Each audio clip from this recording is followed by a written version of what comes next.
I'm on the mic, yo, rip up the bass. My DJ is live in the place. I'm on the mic with my lyrical flow. I like it when the bass line's low.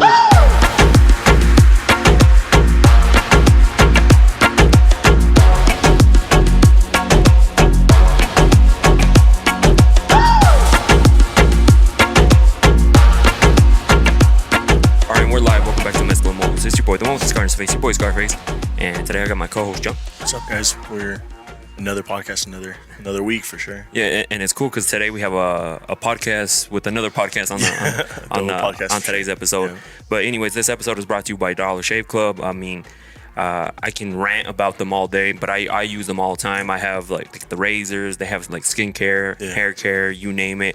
They have some really cool things, and the cool thing about them is that they have a subscription-based box. Yeah. So it helps you, like, you can just put whatever you want in it. They send it to you. The more you put in, the more of a discount you get. So it always works out. So if you haven't checked them out, click the link down below. Go check them out. You'll love them. I love them. And also, this episode is brought to you by our favorite NFT that almost coming out. So if you guys don't know about NFT, we did an episode a few episodes back about NFTs. Check it out. And NFTs are the new thing. It's going to be digital art of the future. So if you're not on it yet, I suggest you go and check it out. We're gonna, we partnered up with Chunky Chicanos. It's so close to coming out. There's a lot of behind the scenes that people don't see, but they're coming. Don't worry, they're coming. And lastly, this episode is brought to you by PNW Gear. That has like a bunch of stuff, and we got something cool coming up with them. So check it out. All the links are going to be down below. And let's get into today's episode. In today's episode, I'm excited because I'm into like all like the serial killers, like all this other stuff, and it's cool because I always watch documentaries on it. Yeah. But we have Kayla from True Crime Exposed. Yes, True Crime Exposed. Yeah. So I mean, she has her own podcast. We're definitely going to link it down below. But I want people to get to know you a little bit. Yeah. Are you originally from Idaho? Pretty much. I consider myself like that. I grew up here, but I was born in Utah. Lived there till I was in 6th grade, and then my family moved up here when I was in 6th grade. Mm-hmm. I graduated, from high school here at Hillcrest High School. Mm. Good school. We always mess around because a lot of people that come on that are from here, they're usually like, "Oh, Bonneville," and he's like, "Yeah," and I'm like, "Okay." That's so funny. Many people from Bonneville. Yeah. He's about to be kicked off. That's why. No. So, I mean, you said you grew up for the most part in Utah. What part of Utah? I was down like in Draper area. Okay. But like, I consider myself from Idaho. Yeah. I don't know. I guess like the formative years I was here.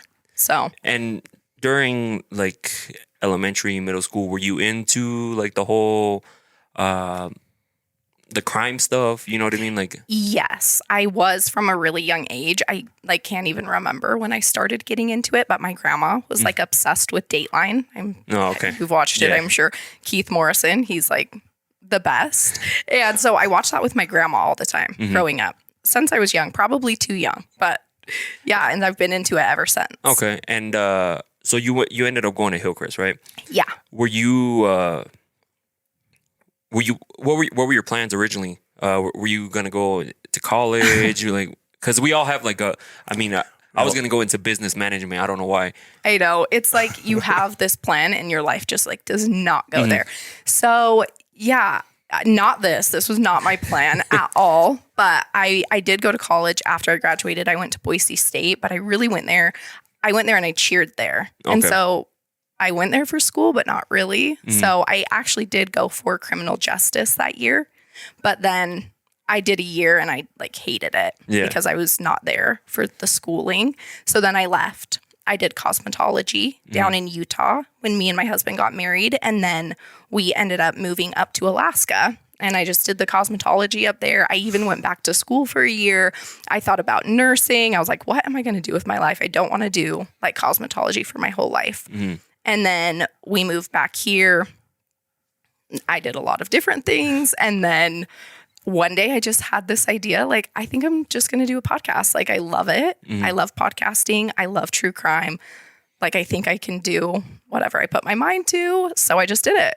So now I'm here. When you were in Boise, would you say that you were like out there just partying or just having a good time or what? No, because we're all young. Like we were young when we went, and so that's like kind of funny. I wish I like just experienced more, but I actually was how do I say it? I grew up like super religious, so I just like was still kind of in that. And so no, I was not partying or anything. I was literally like cheering all the time because you have to do like the football. Your practice is like in the morning at 5 a.m. every day. And I was coaching cheer and cheering on another team that was like competitive. And then I was working 2 jobs and so I was just busy. And by the end of the year, I was like, this sucks. Like I hated Boise, but my husband, who was my boyfriend back then, he was partying, having a great time. So he loved Boise and I hated it. So Did he continue on studying after you left or? no. So I moved down to Utah like right before we got engaged. We got engaged. We only lived apart for like 3 months. He ended after the year 2. So he just stayed the summer and then he met me down in Utah. We got married. I did the school down there and yeah. And so you said you did the whole like cosmetology thing down in Utah. What made you get into that? Was it just like another, what am I going to do now? Oh, let me do hair.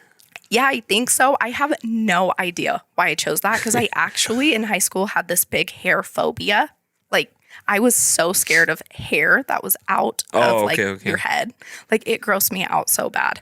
I was like psychotic. One time my stepdad like threw it was like a fur, like a fox fur, but it was in a bag. And he was just like teasing with me and he like tossed it at me. And I literally had like a full on mental breakdown.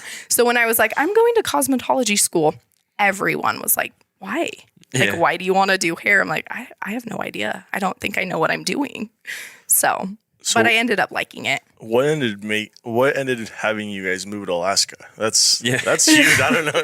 That's like crazy. Like, why did we go there? Yeah. So my husband hates Utah. Like he thinks Utah is the worst place on the planet. It is like too big for him. All my family lives down there. Like, so after I graduated, all my family that moved here, they all moved back down to Utah. So they weren't here for that long. So I don't mind it. It is a little too big for my liking. And I do like Idaho Falls more, but he like hated it. So we spent the year there and then he was like, we need to move. I don't want to go back to Idaho Falls, but he wanted to go somewhere where there was like snow and like he could snowmobile. So he was thinking of all these places and he was like, you know what, like, let's go to Alaska. We like want to get out, like experience something. And we did. It was scary at first, but it ended up being like, I loved it. It was the best. Is it just like what when I have a picture of Alaska in my head, so I don't know exactly what. The picture in my head of Alaska is like igloos, snow on top of your like as high as your house. You can't even leave the house. Really You're in like Eskimo outfits. Is that what it's like? No, like so where we lived in North Pole, Alaska, which was right next to Fairbanks, which is only a little bit smaller than Idaho Falls. And it's like in the middle of the state. So all the tourist stuff, Anchorage, like the big city, all like the pretty places are down low. And then Fairbanks and North Pole are like right in the middle. There's not a lot around it.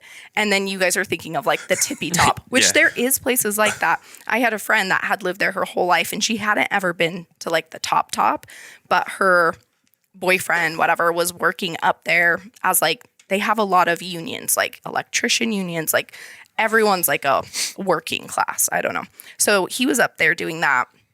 And she went up to this village and she said it was like crazy because there was like a well on the beach that was just like the village is like eating it, like passing, like they're passing it out to the village. Like they hunt wells still and like eat them in the village. And that's where it's like cold all the time, dark for like 30 days, But where I was, no, it was a lot different than it was here. There was a lot of snow. The coldest I saw it get was like -50. Oh, wow. Yeah, it was cold.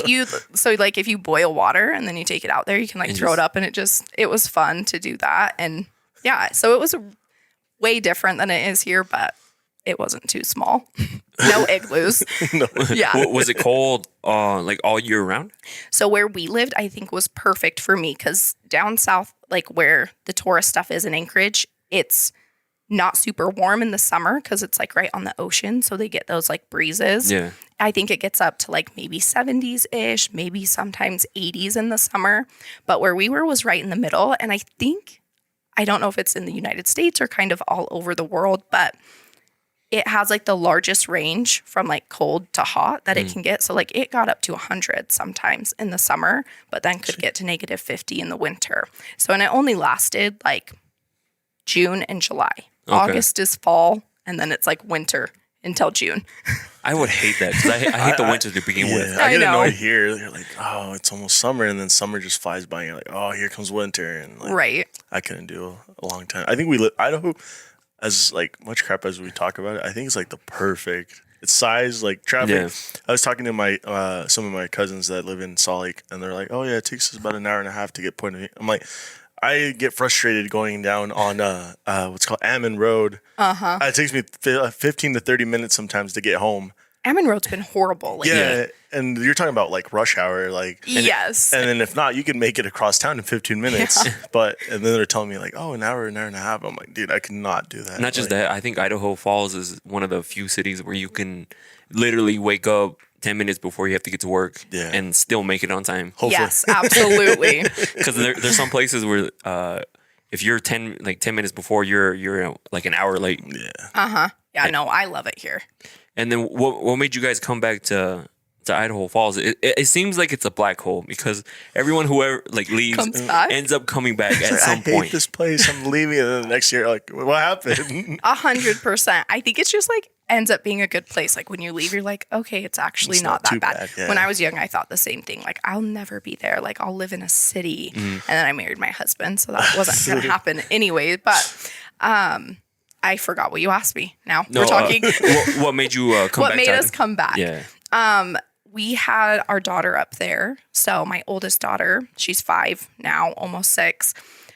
Our family just wanted us to come back. She was the first grandchild and the only grandchild on my husband's side. And they live here in Idaho Falls. So everyone was just really pushing us. Like once we had her, like, please come back. We want to see her. And we moved back just before she was like 2 years old.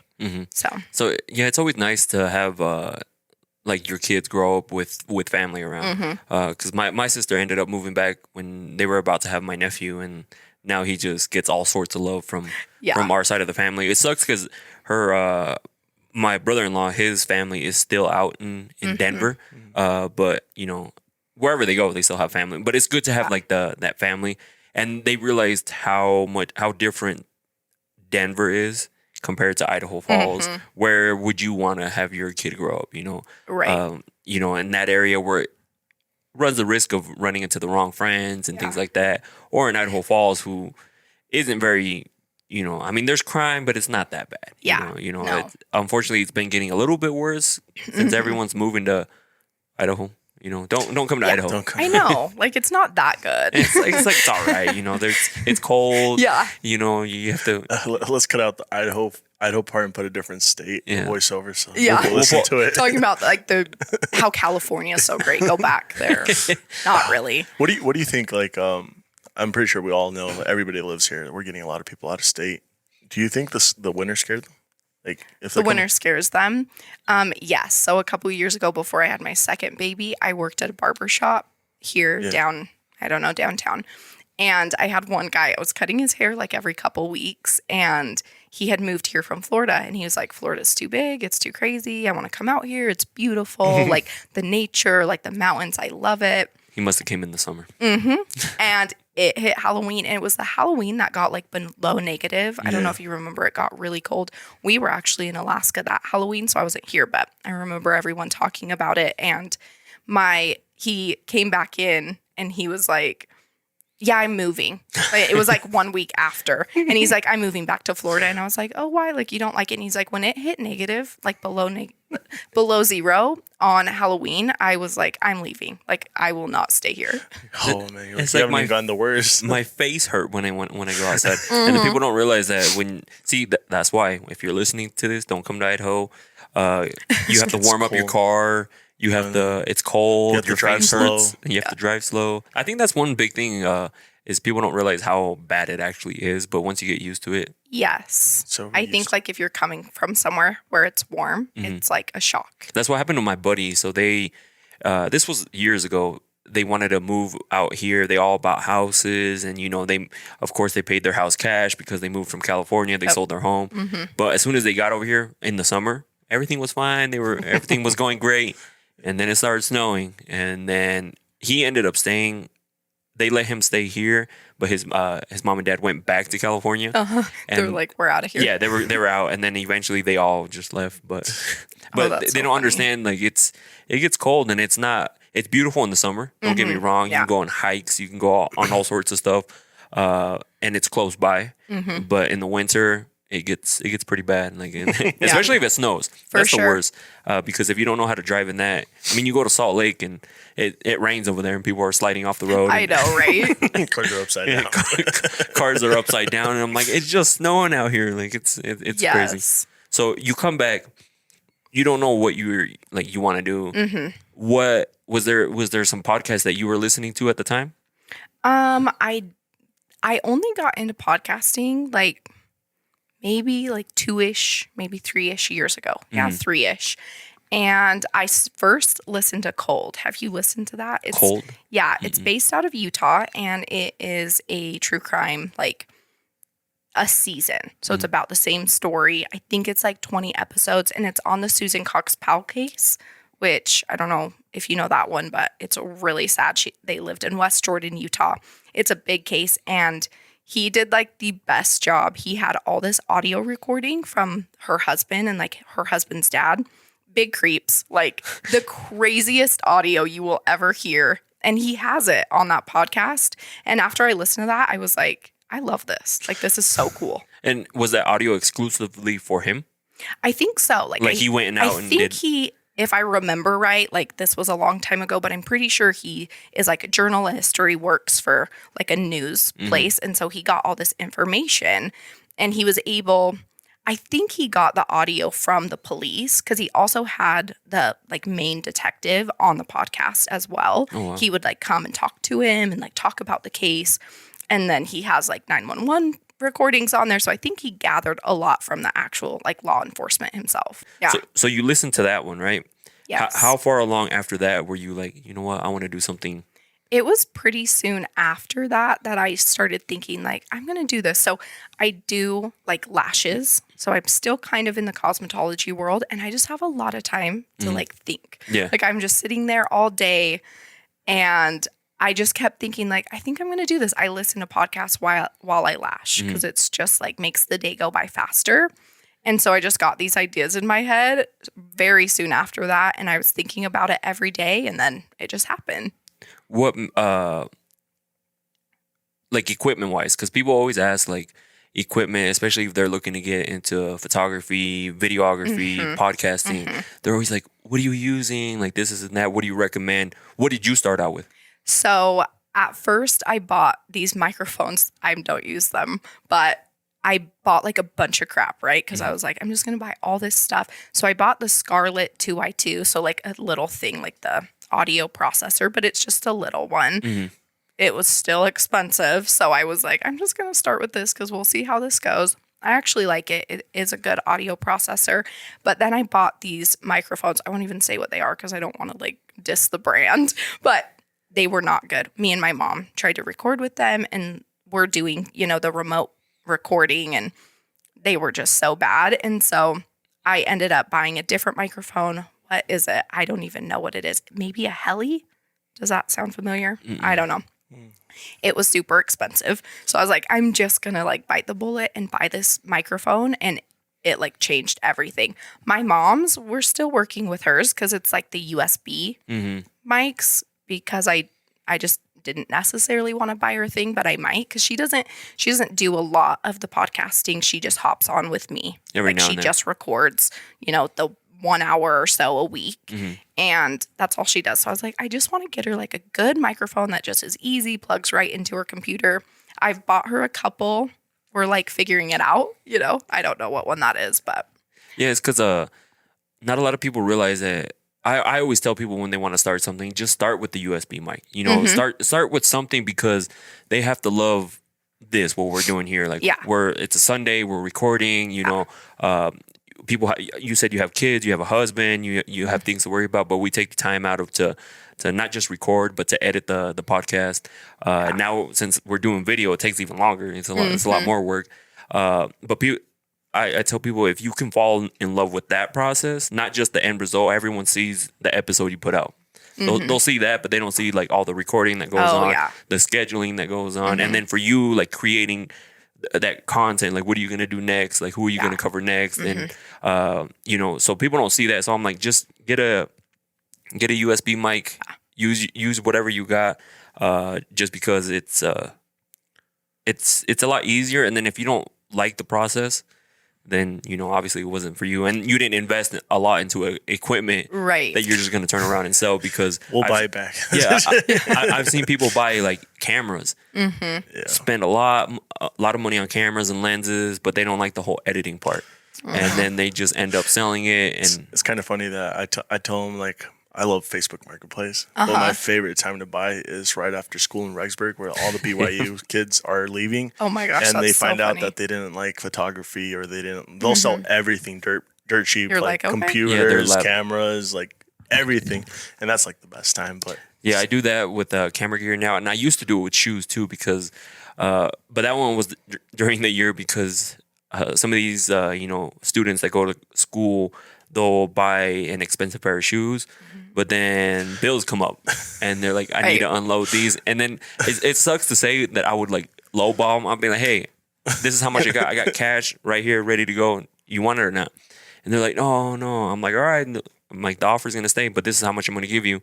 And then they would message me later. Yeah, you know what? I need the cash. And after they're like not selling it, they're like, okay. Yeah. And so, I would take advantage of it, but that's what you're supposed to do on those marketplace things, right? It's like about bargaining. Yeah. At the same time, why are you buying shoes that you can't afford at the time, or like why are you buying? I understand the equipment.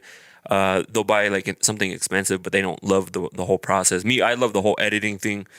I like it. I like sitting down and having conversations like this. It's a lot of fun to me. So it doesn't feel like work to me. I actually love the editing too. When I first started, I was like, I know nothing about podcasting. I still honestly know very little. I just learn as I go, right?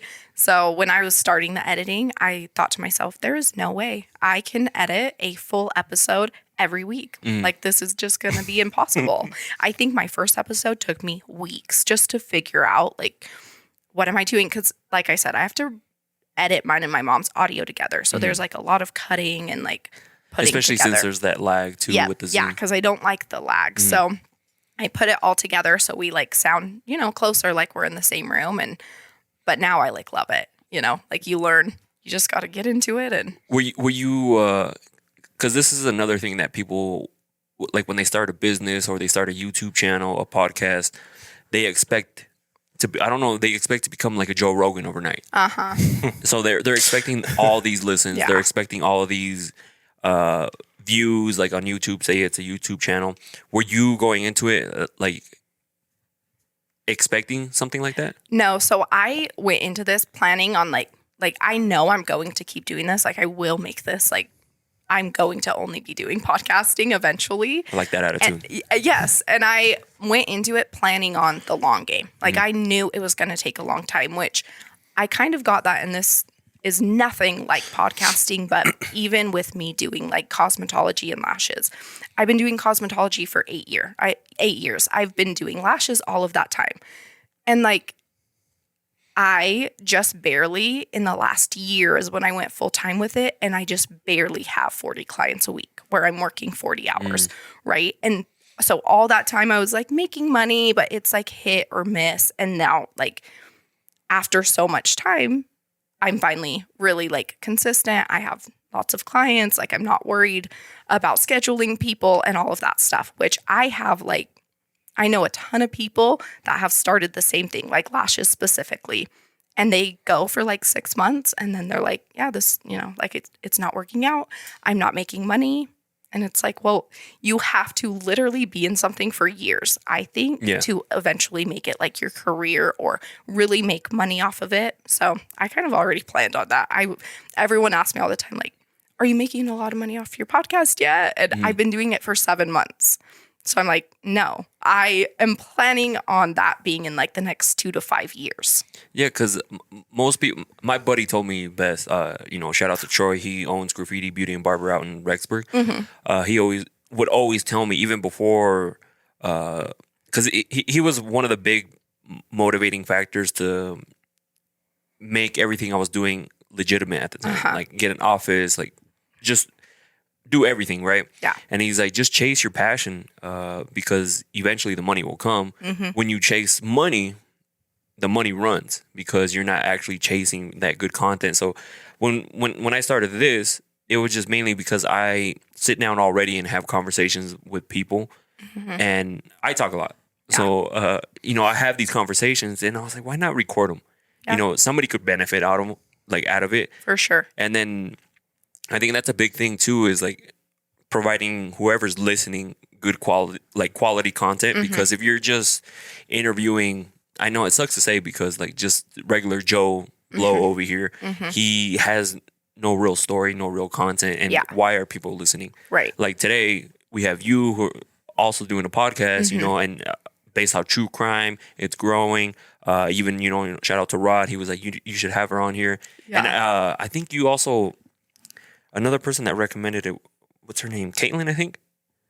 Caitlin from Jagan's girl. Oh, Caitlin Bromley. I love her. Yeah. We had them on the podcast too a little while back ago. I always do her lashes, and she went to school with me. Oh, yeah, she did say that, didn't she? Yeah. Was it during or after the podcast? I can't remember, to be honest. Yeah, I think I remember her talking about coming onto a podcast. And she is like the sweetest. Yeah, and it's cool that you explain it too. I always have this like little poster that's in the back right here, and it's cool because it's out of nowhere. I wasn't expecting it to blow up out of nowhere, and then all of a sudden it did. Yeah.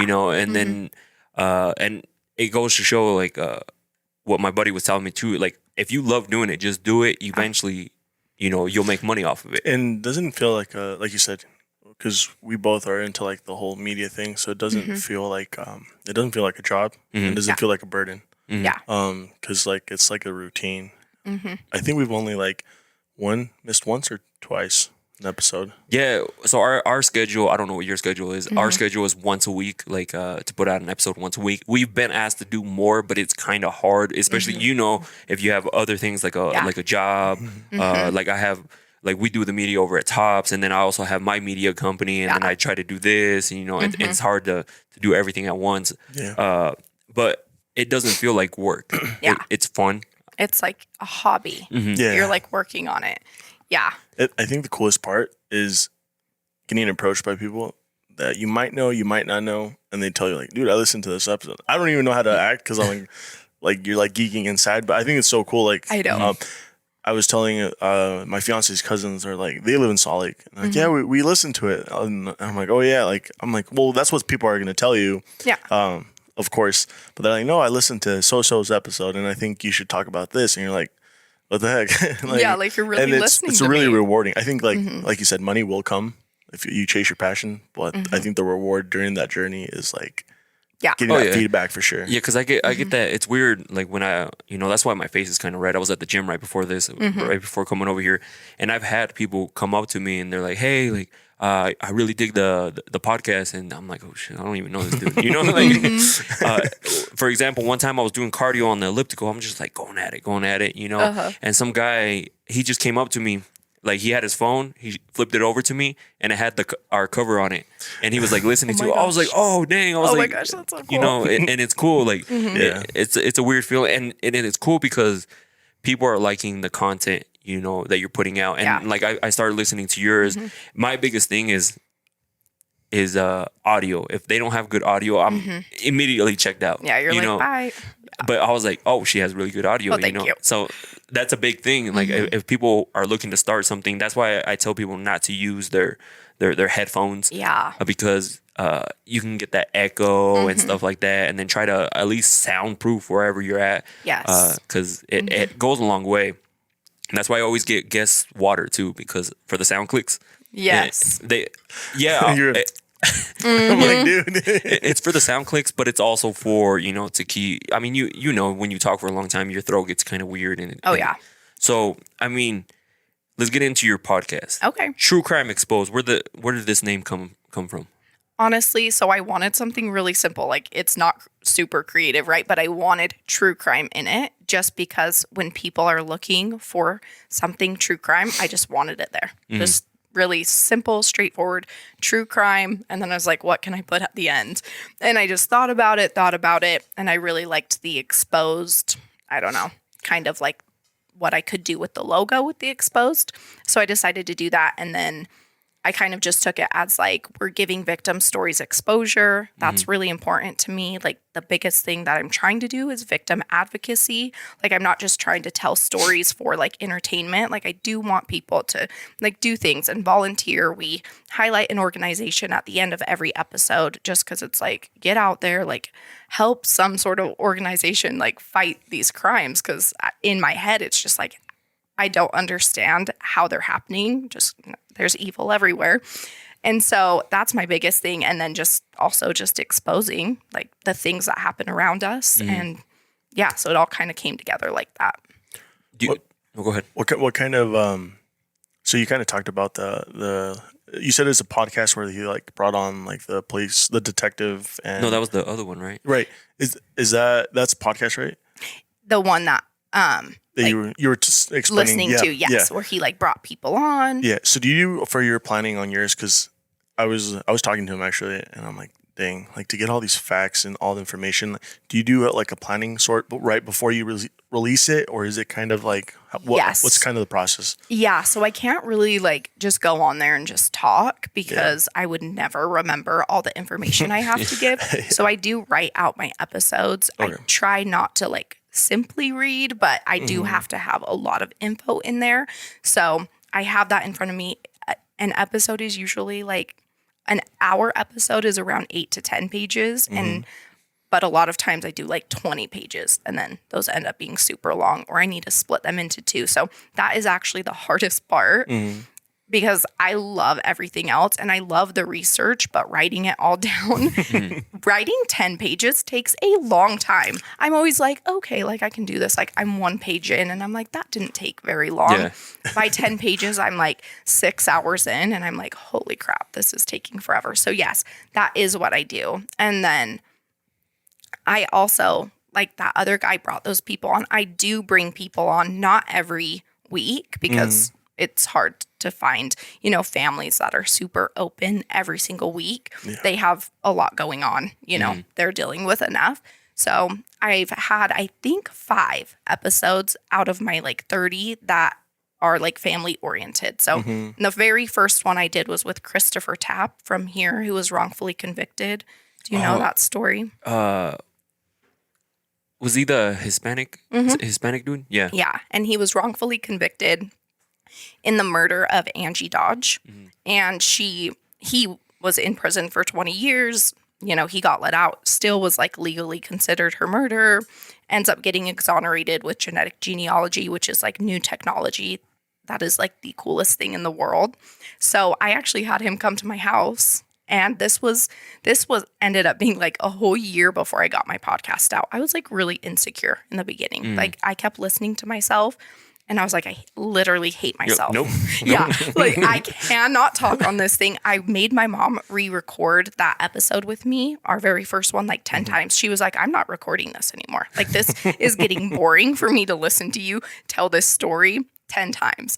I'm like, I know, but I just like cannot talk. I finally just was like, screw it. I'm just doing it. So he recorded with me long before, but yeah, he like my studio is just in my house. It's in my basement, like a bedroom down there. And I, you know, got it all soundproofed and all that stuff. But this was like in the very beginning stages. I just look back to him coming and he was probably like, what am I doing here with this girl? Like I was nothing. Like I was actually very grateful that he even agreed to do it with me because I didn't have a podcast. I didn't have like a site. I had nothing. I was just like, I have this idea. And if you want to come on, that would be awesome. And surprisingly, he agreed to do it with me. Yeah, people are willing to talk, you know, and especially he was cool enough to do that. Because some people, I reached out to some people and they're like, oh, like they want a certain amount. I'm like, dude, it's helping you, it's helping me. Like, it's, I'm not going to pay you what you, it depends on who it is. Like, it depends on who it is. Like, come on, we get Kim K on here, man.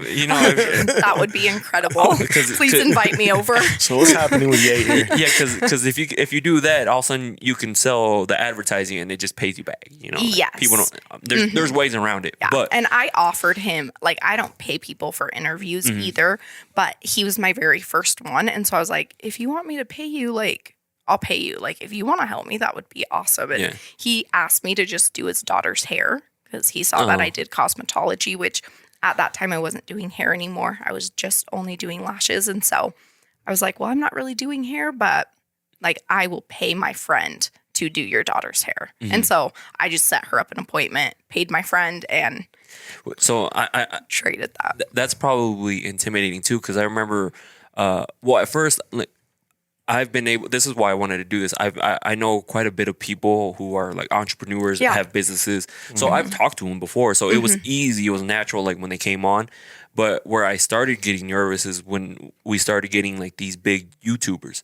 Yeah. Like, because you're like, if I listened to some of those episodes. Yeah, and it gets kind of, you're like, oh, like, what am I doing? Like, what am I doing? Like, this is really turning into something? Because, like when you start getting, and then we have some, we're not going to say who it is, but we have some like real cool things coming up. I'm excited for it. And I'm like, dude, it just started from an idea. Yeah. And it's just like, okay, I'm doing this. I don't know how, but like, I'm just doing this. Let's go for it. So I'm sure you told him to come over. Were you said you were nervous. Like, how did that first interaction go? Was it, did you have to re-record? Did you like, Well, if you listen to the episode, so it's fun. I knew nothing. I'm just learning as I go. It's the first time I ever recorded with something, and I got the Scarlett. I think it's like 2x2 or something. I don't know, but you can just plug 2 microphones in. And because I knew I wanted to record with him, so that's why I got that one. And we used the microphones that were crappy, so it sounds okay. Like, his interviews sound better than my other ones because my other ones are like remote interviews with people in different states. But I didn't know how to record our audio separate. And so like, you can like hear me coughing on some parts or like, and I just couldn't edit them out because it's like, I need this part in there. Like, I need what he's saying in there. And so it was definitely a learning curve. I was like just nervous about like him coming and like, what am I going to say? Like, am I even going to be good at this interview thing? My husband's dad was like, you're going to have someone come over to your house? Like, he was in jail like for 20 years. And I was like, oh, he didn't do it. Like, he's fine. Like, he doesn't want to go back. Like, that's the point, he's here. Yeah, I'm like, he's a good guy. He didn't do anything. And he's like, I know, but like prison, I don't know. Does it change you? I'm like, no, he's nice. And I like was not worried about that at all, which is funny because, you think I would be like nervous about inviting a stranger into my home, but I knew he was like really cool. He's done a lot of work with like innocence projects. I know he goes to he travels around and like advocates for people that are wrongfully convicted with the innocence project. So he's really cool. Yeah, and that's cool that was your first experience, and then you learn by trial and error. There's no perfect way. I remember when I first started, because Jon later on, he came on as the official co-host later on, which I'm grateful for, and I love just the banter that we have, that we can talk. Yeah. Even if we don't have a guest, Jon and I, we can sit here and talk to each other for the longest time. It's weird. I love it. So you don't, because I'm not trying to tell you how to do your show, but what I would like to hear is like, say I listen to his, right? And then I would like to hear your guys' thoughts, like you and your mom, like maybe have an episode like that where you go over because it just gives you more content. Yeah. I don't know, is that something that you do right now? Like where we have conversations about the things about what you guys went over. Yeah, we try to keep it pretty casual, but again, like I also have to get all the information out there. So we do talk. She doesn't talk way too much, which is nice, just like for the flow of the story. But we do she interjects and we have conversations about why did that person do that? Like, that person's an idiot. Like, why are they killing people? Yeah, but, you know, like, or conversations surrounding like the police investigation and all of that. So we do try to have conversations just kind of to break up the story and yes, give like your opinion and your input on like what's happening. Okay. Yeah, so you do it after the like certain segments. Because I like listening to like right now I'm listening to what's his name? Can't Hurt Me.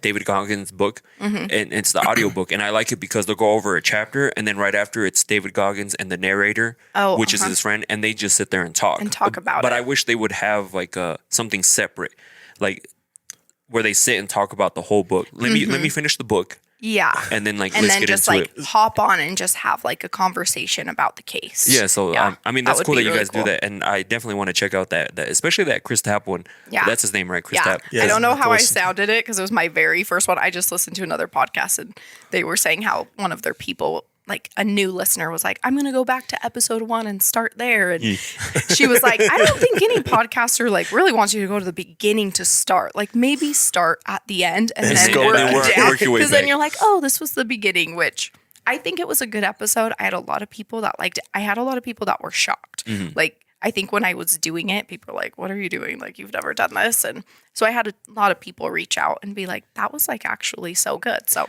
I don't think it was bad, but I don't know.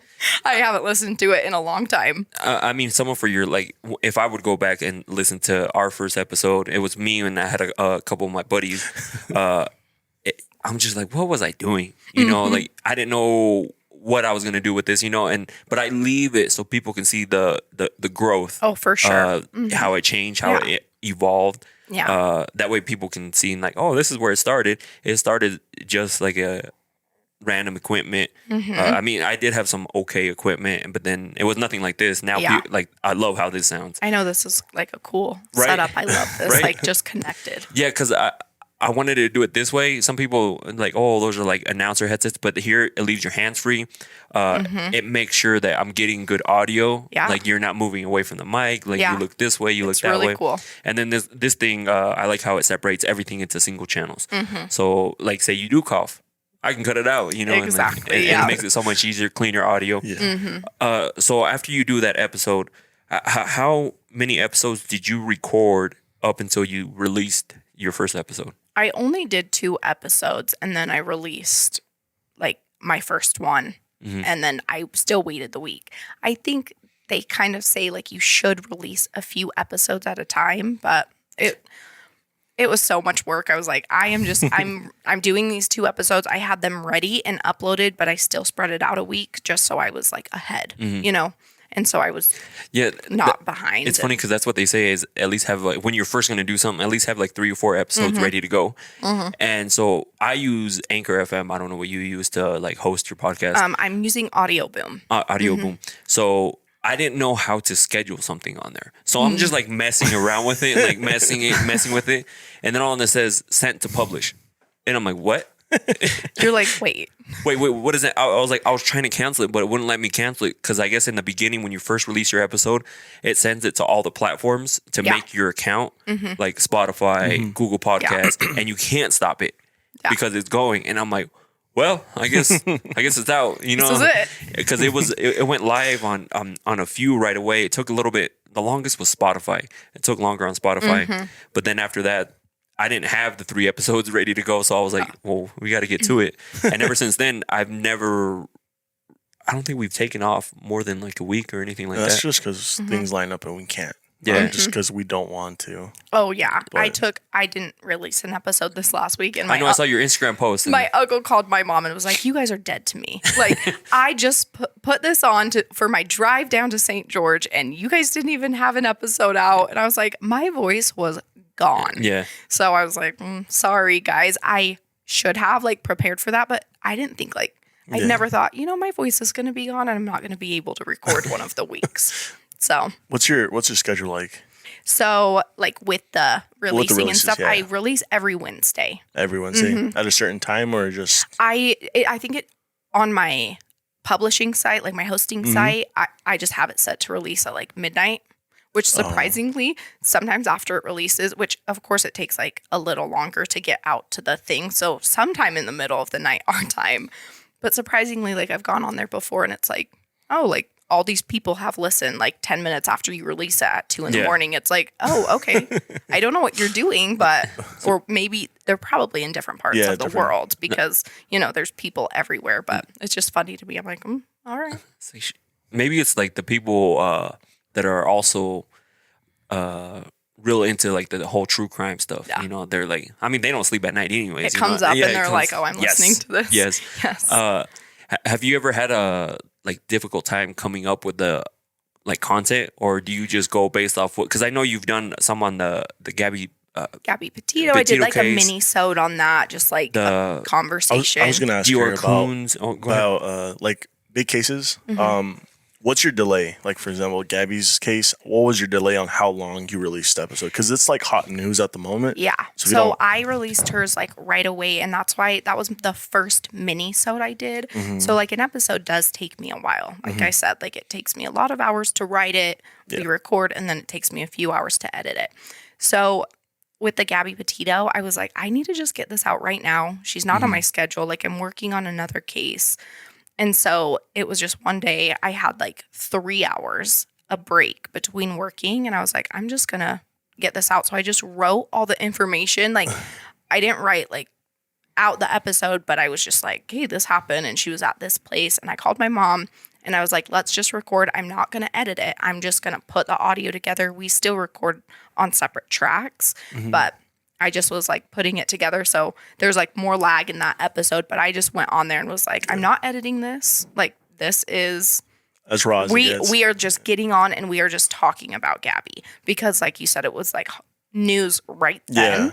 And so I just put it out there. So you did it. What about like when new information, for example, that case, a letter came on that her, was it fiance or boyfriend? Fiance, I think. Ended up killing her. So what happens there? Like, I mean, I know I'm kind of like picking at it just fine. Because it's like, but it's like one of the bigger stories we've had that's kind of like not dragged, but like went on for a while. And then you're like, so what happened? And then boom, like, we all saw it coming. But do you go back? Did you go back on that one? So I haven't yet, but I think because what I want to do with it is like, I don't want to do another mini-sode on her. But now that story it's concluded. It's done.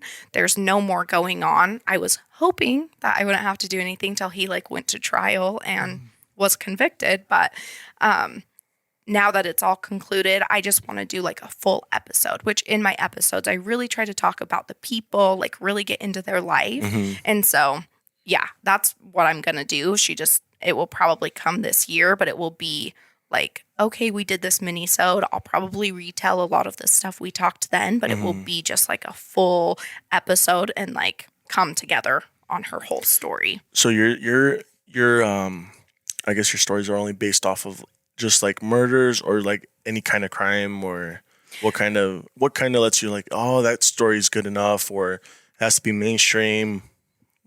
Yeah, it is pretty much based around murders.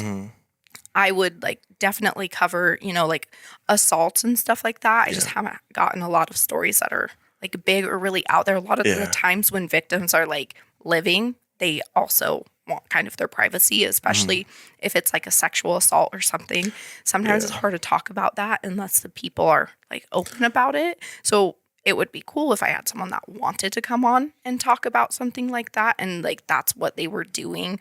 But yeah, it is mostly around murder, and it's not just the big cases. Surprisingly, people love to hear about cases they already know, which like shocked me.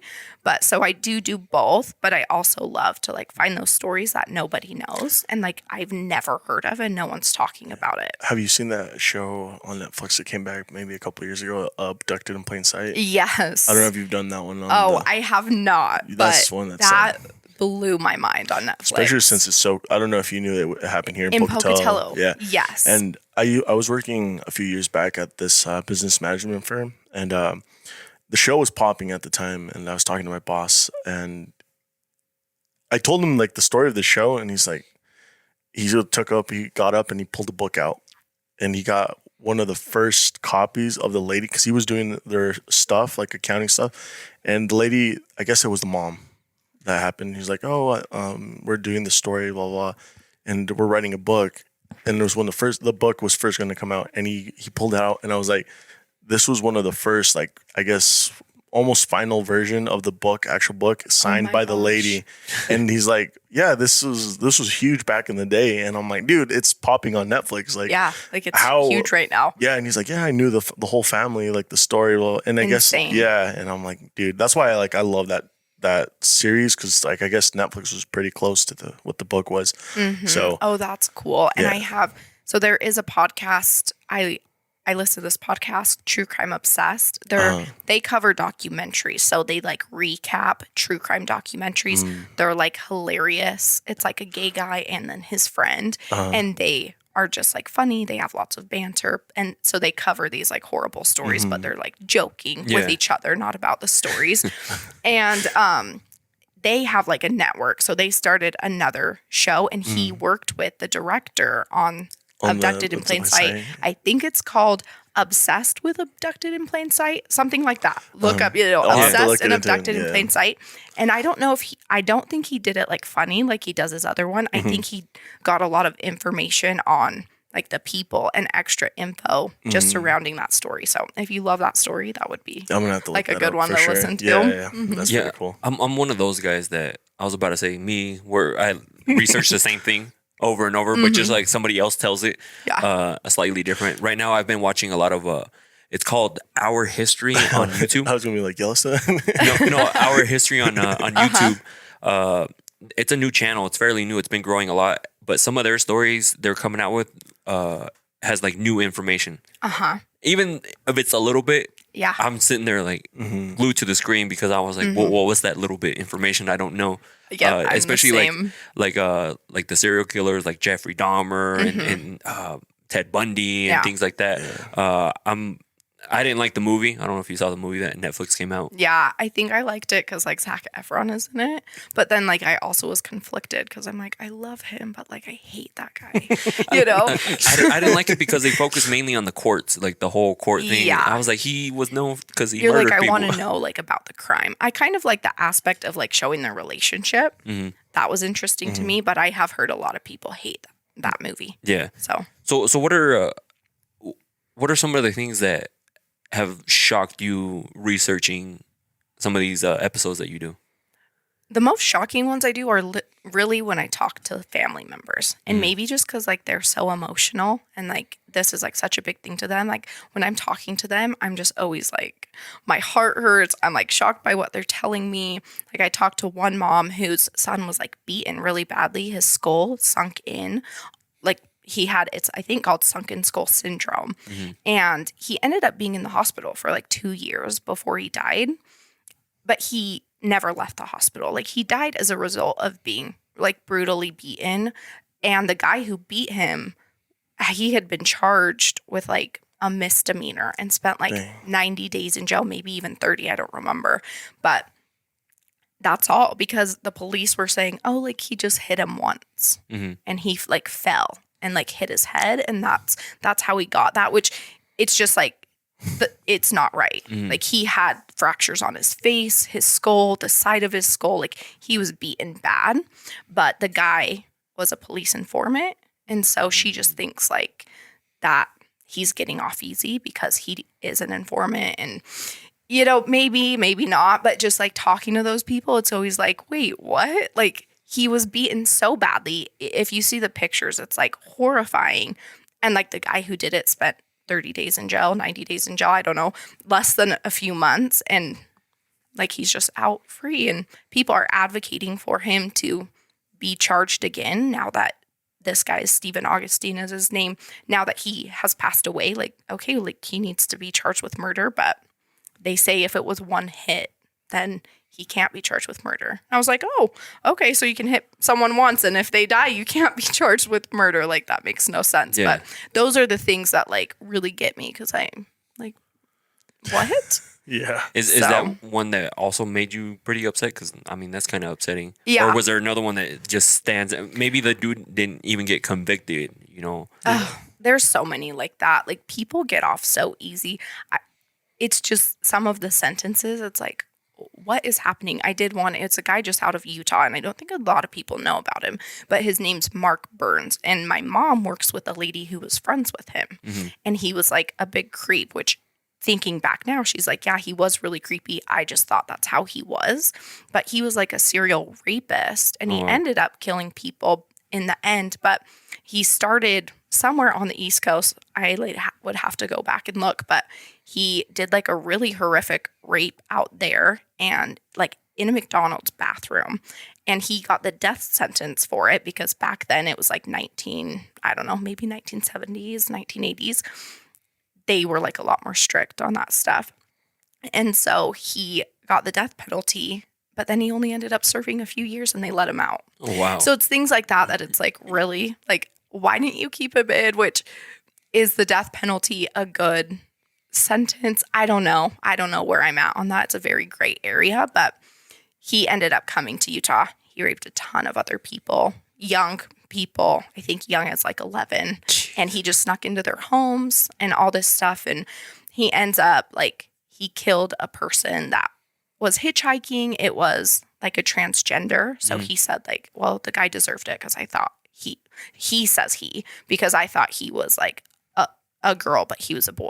But, really she was a transgender. Yeah. And she was just originally a boy. So he killed her. And then he killed another woman in Wyoming.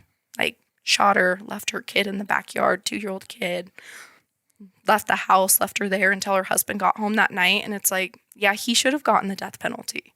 So it's people like that are really shocking to me because people always get out. Like, the justice system is definitely flawed. Mm-hmm. And so I think that's where I get the most worked up because it's like, I wish the justice system was perfect, but how do you make it perfect? There's too many gray areas. And not just in that, like in also we've had people on here who were like domestic cases, like abuse, and they can't really pin anything on the guy because there's like just pictures of her, but there's actually no proof of like what's going on. So it's like a real gray area. It's weird. I know, and it's so hard because it's like there needs to be just like strict things, but then it's like, but can there be? Because then there's other cases that, maybe they are just calling to like because they're mad, or it is such a gray area. But yes, domestic cases almost never, I feel like, get. And sometimes those, even like if it's consistent, even those sometimes lead into potentially like a murder, Oh, 100%. That's the most likely way that someone's going to like be killed. It's crazy too how like there's a lot of people that do get like mad, but only when like big stories hit like mainstream. Like remember like Alex Hernandez, the little boy that got beat by his parents every day. And like they would lock him up in his cupboard. And I mean, I think is his name Gabriel? Gabriel Hernandez, sorry. No, you're fine. Yeah.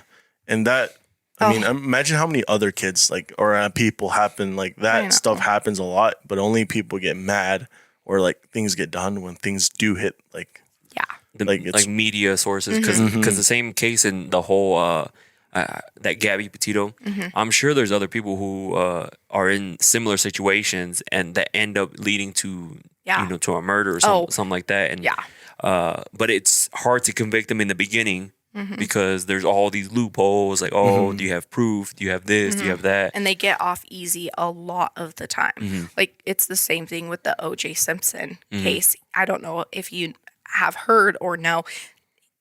His wife, Nicole, she had called the police on him many times. Like, bad domestic violence. You could hear it. Like, they were scary calls. Never got in trouble. Was it because he was super rich and famous? Maybe, but I feel like even regular people get off so easy with it. It's funny that you bring up because they added some new information on that Our History channel that I was talking about. That's why I watched it, because it was, and they actually added like crime scene photos and all sorts of stuff that I've never seen before. So it was really good. Yeah. It was a really good watch. And I'll have to go watch that. That case makes me. Yeah. Oh, yeah. Because you're like, it was kind of obvious. And then they kind of show like where it happened, like where he could have been hiding, what was going on beforehand, what went on after. Yeah. And you're like, dude, it was him. It was definitely him. But anytime someone's like, oh, it wasn't him, he was acquitted, I'm like, don't talk to me. Don't try to piss me off right now, because that one, I'm very passionate about that one. He definitely did it. Yeah. I think you're in a cool like space that you have a lot of content. Oh yeah.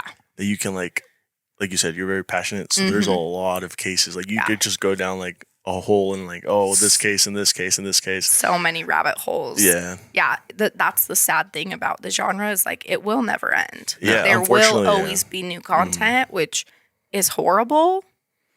But, you know, that's why I'm trying to like put organizations out there. Like if we could minimize it, that'd be awesome.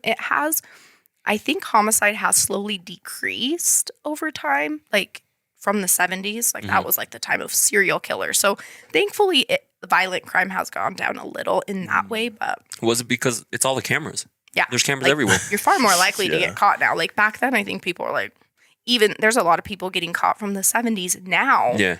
Because back then they didn't know about DNA, they didn't know about all this stuff, and now, you know, there's even like that genetic genealogy I was talking about. Like you can track DNA you have through a family line. Yeah.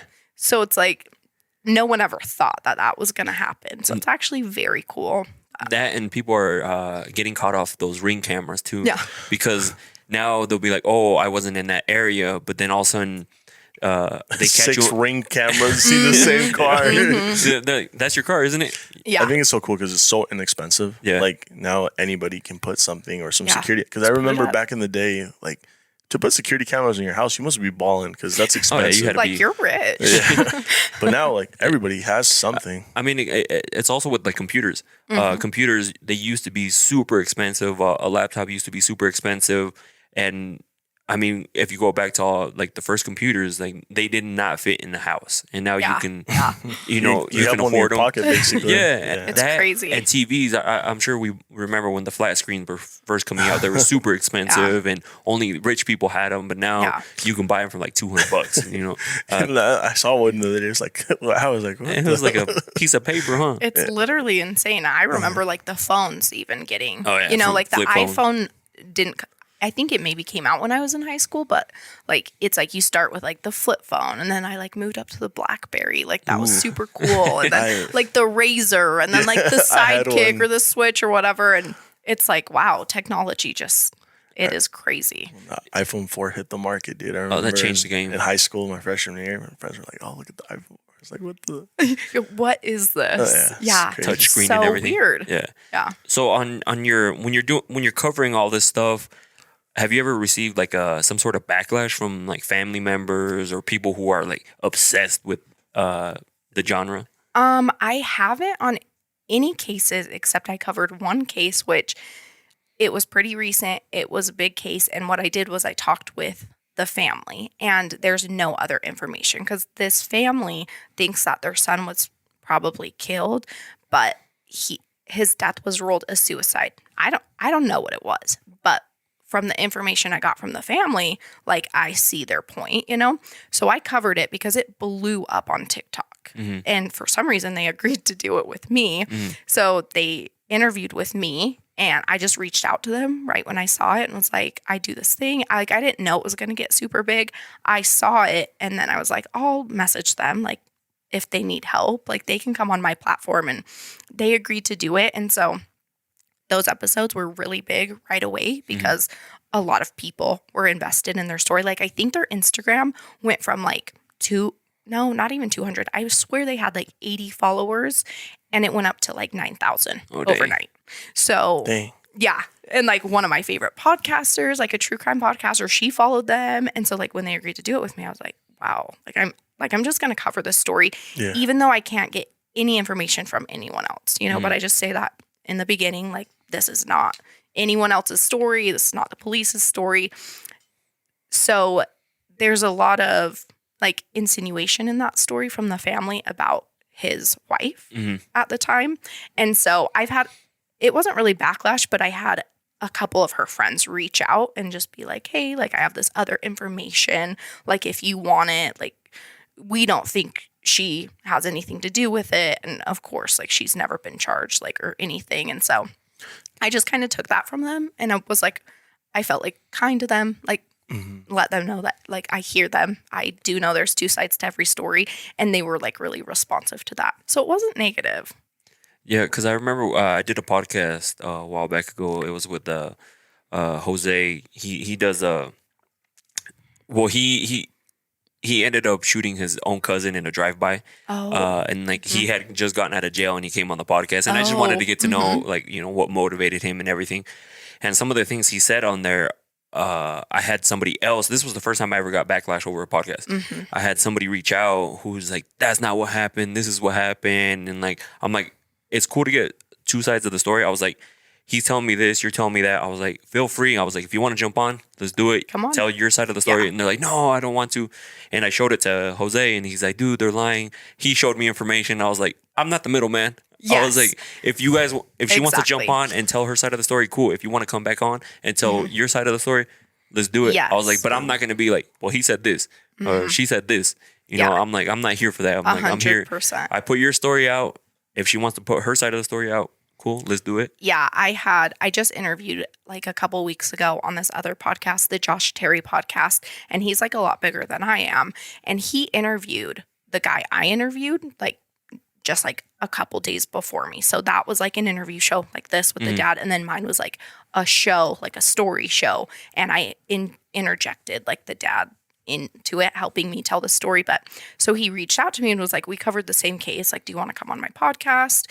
So I went on there and he kind of asked me the same thing. I think he got a little more backlash than me because, again, it's like he's a little bigger than me and they were just having a conversation about it. Like there was no really like saying in the beginning, like maybe this is the story, maybe it's not, you know? Yeah. And he told me this. He was like, you know what? If you have people like who are like worried about it, whatever, like it's fine. Your podcast is getting traction.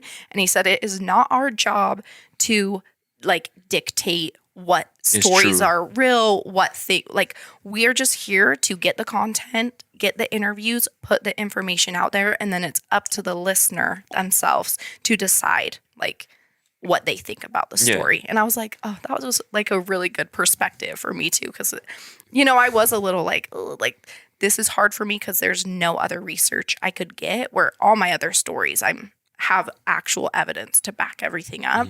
And so him saying that, I was like, you're right. Like we're just here. We're not the middleman. We're here to put out the content and then our listeners have that, you know, jurisdiction to create their opinion based off of that, you know? Yeah. And I'm glad you were able to say that too. Cause that's the only, I mean, our content is a little bit different than yours, you know, obviously. Yeah. So like, our backlash isn't as big, just only when we get like certain controversial like episodes like that. And I'm sure we'll get more in the future. I'm saying it's never going to happen. No, you know, I like actually think that's really cool. You talk to him like, it's just interesting to get people. It's not that you know, support what happened or you're telling the story, how it, you know, it's like, it's cool to get that perspective, talk to someone who did something like that, like who hears from people like that very often. And we've had like, because most people think it's like an entrepreneur-based podcast, which, you know, we have a lot of entrepreneurs and people like starting businesses and things like that. But I also like to share people's stories like that. Is like what motivated you to do that.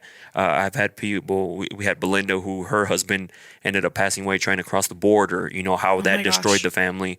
And there's several others. James out from Rexburg, how he grew up without like his mom. I think I'm just paraphrasing here. I can't really remember. It's so many episodes that we do. Yeah. I think his mom was like an alcoholic. His dad didn't want nothing to do with him. And so he grew up through the system, you know, and like. Yeah. And I think those stories are super important to tell. Yeah. And then he was able to come out at the other end, has his own barbershop now. And like, so cool. And is doing big things. So, I mean, we've been going for a while. I know we can keep going. I want to thank you for coming on the podcast and talking about something that really interests me. And of course. And it's cool talking to somebody else who does a podcast because they don't realize we relate in a lot of things. Yeah, so. And like it's cool. Like I'm like, what are you using? What are you doing? You know? Yes. And then I know you mentioned it on one of your Instagram posts that he said that you talk pretty well. And like in the podcast, and you do. People don't realize that this is hard. Yeah. Like, just because you do it and make it seem like, you know, it's kind of easy. It's not easy. I mean, go back to your first episode, like where you were struggling and stuff. I remember, like in the beginning, I mean, we didn't have so much dead air, but we've gotten to the point where we can talk and we don't have like those dead air spaces and those big gaps. So we're able to just to have a conversation. Just like conversation, yes. But people think that's easy, and it's not easy. No. Because me, like while you're talking, I'm like thinking of something. I'm like, oh, I want to ask her this. I want to ask her that. Yeah, especially when you're the host and you're like leading that conversation. Yeah, and you have to do multiple things. I think I've only had one time where I completely blanked what I was gonna say, and it's okay too. Yeah, like, and it happens like because you have like so many thoughts going through your head, and all of a sudden you're like, what was I gonna say? Yeah, no, totally. I feel that exact same way. Like, wait, what? Yeah. So no, again, thank you for coming on. We're definitely gonna link your podcast down below. If you guys are into true crime, definitely go check it out. Which episodes do you have upcoming? This next week I'm covering one out of Alaska, so it's one that I was there for. It's Eskimos. Yeah. No, it's like who stole the whale? It's very crazy. Basically, it's about a guy who decapitated his mom, and I lived there, and I lived there when it happened, and I did the hair of like a nurse who was in the ER when that guy got brought in, and like she told me it was really scary. And, did you got a hold of her and stuff like that? Well, no, like I lived there and was doing her hair right around the time, and she said, "Oh, that guy that just decapitated his mom. I was working the other night, and the police brought him in, and she said he was just like super out of it. He had glass in his feet, covered in blood, barefoot, and she was like, that was the scariest thing I've ever seen." So there you go. You guys got a little. Yeah, his trial's going on right now in Alaska. So my friend was like, "You should cover it," and so I am. That'd be cool. That one's coming out Wednesday. Yeah. Mm-hmm. Wednesday. And so, I mean, you guys heard it. Wednesdays in which she releases her podcast. Thank you for coming on. Yeah, of course. Thank you for having me. This was really fun. And you guys listening, thank you guys for listening, and we'll catch you guys on the next one. Peace. See you guys. Say bye. Thanks. Bye.